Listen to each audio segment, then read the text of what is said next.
7 sebab mengapa musibah datang bertubi-tubi. Yang pertama, karena banyaknya maksiat. Surah Yasin ayat 19 yang kita baca setiap hari. Kemalangan-kemalangan terjadi, musibah-musibah terjadi, malapetaka terjadi karena dosa keterlaluan kalian kepada Allah. Yang kedua, karena banyaknya orang berbuat zalim. Dengarkan surah Qasas ayat 59.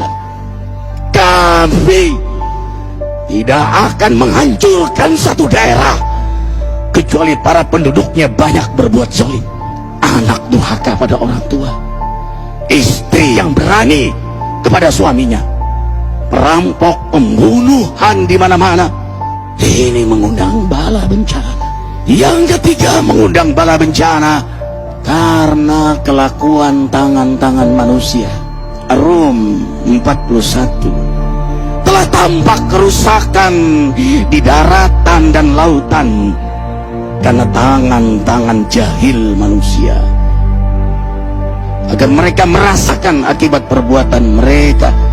Sebagian mereka merasakan akibat perbuatan mereka, agar mereka kembali kepada Allah. Yang keempat, bencana terjadi karena para tokoh melakukan kemaksiatan dan kezaliman. Dengarkan dengan iman, wahai penduduk Indonesia yang mulia.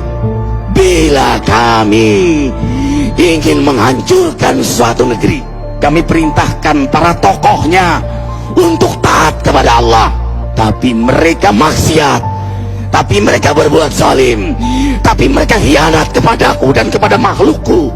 Bahaqqa alaihil qaul, maka haklah untuk mereka datang bala bencana seperti kaum Ad, kaum Samud, kaum Lut, kaum Nuh. Kami hancurkan sehancur-hancurnya. Siapa tokoh itu? Para pemimpin kita yang sumpah Al-Quran di kepalanya, demi Allah tidak korupsi. Lalu korupsi. Siapa lagi? Hartawan, orang-orang kaya yang dengan harta berpoya-poya, sombong, maksiat dengan kekayaannya di tengah orang yang banyak menderita. Siapa lagi? Ulama yang menjual ayat-ayat Allah dengan murah. Subhanallah. Yang kelima, mengapa bala bencana terjadi? Karena orang-orang soleh, orang-orang baik diam melihat kemaksiatan dan kemungkaran. Surah Al-Anfal ayat 25. Takutlah kalian dengan musibah yang tidak hanya menimpa orang yang maksiat, orang yang berbuat zalim, tapi juga kalian orang-orang soleh. Maka masa bodoh dengan kemaksiatan bukanlah sikap seorang mukmin.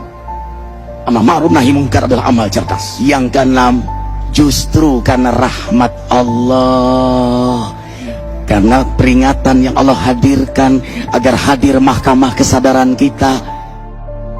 Ikhwah, dengarkan dengan iman surah Al-Baqarah ayat 155, 156, 157.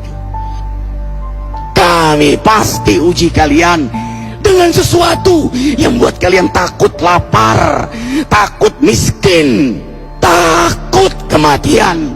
Tapi kabarkan berita gembira bagi hamba Allah yang sabar dari semua ujiannya, yang mereka berkata, sesungguhnya kami milik Allah dan sesungguhnya kami akan kembali kepada Allah.